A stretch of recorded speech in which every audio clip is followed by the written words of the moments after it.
বাড়ছে greenhouse effect, ফলে আরও বেশি উষ্ণ হচ্ছে পৃথিবীর তাপমাত্রা। নতুন এক গবেষণায় জানা গেছে, জলবায়ু পরিবর্তন রোধ না করা হলে 2100 সালের মধ্যে পৃথিবীর প্রায় 1/3 প্রজাতি বিলুপ্ত হয়ে যেতে পারে। এই পরিবর্তনের ফলে অনেক প্রাণী এবং উদ্ভিদ প্রজাতি তাদের বাসস্থান পরিবর্তন করছে।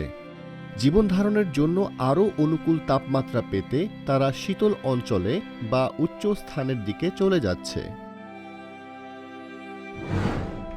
কিছু প্রজাতি পরিবেশগত পরিবর্তনে নিজেদের ভিন্ন পরিবেশে স্থানান্তর করতে সক্ষম হলেও এই তীব্র পরিবর্তনে টিকে থাকতে পারে না অনেক প্রজাতি। এর ফলে প্রজাতির জনসংখ্যা কমে যায় এবং কখনো কখনো বিলুপ্তও হয়ে যায়। বিশ্বের বিভিন্ন গবেষণা 10 লাখেরও বেশি প্রজাতি বিলুপ্ত হওয়ার পূর্বাভাস দিয়েছে।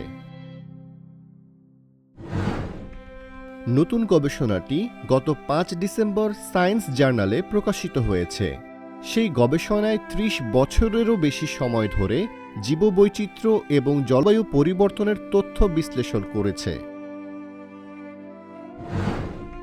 গ্রিনহাউস গ্যাস নির্গমন কমানো না গেলে 2100 সালের মধ্যে বিশ্বব্যাপী আনুমানিক 1,80,000 প্রজাতি বিলুপ্ত হতে পারে। তবে যদি জলবায়ু মডেলের তাপমাত্রা 2.7 সেলসিয়াস বাড়লে বিশ্বের প্রতি 20টি প্রজাতির মধ্যে একটি প্রজাতি বিলুপ্ত হবে। এই সীমার বাইরে সম্ভাব্য তাপমাত্রা বৃদ্ধি পেলে আরও বেশি সংখ্যক প্রজাতির বিলুপ্ত হতে পারে।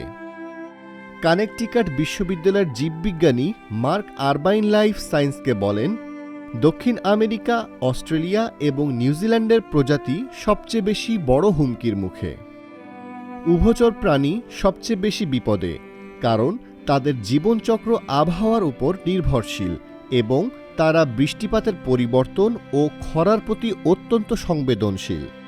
পাহাড়ি, দ্বীপ ও সুপেয় পানির বাস্তুসংস্থানগুলোর প্রজাতিও সবচেয়ে ঝুঁকিতে রয়েছে।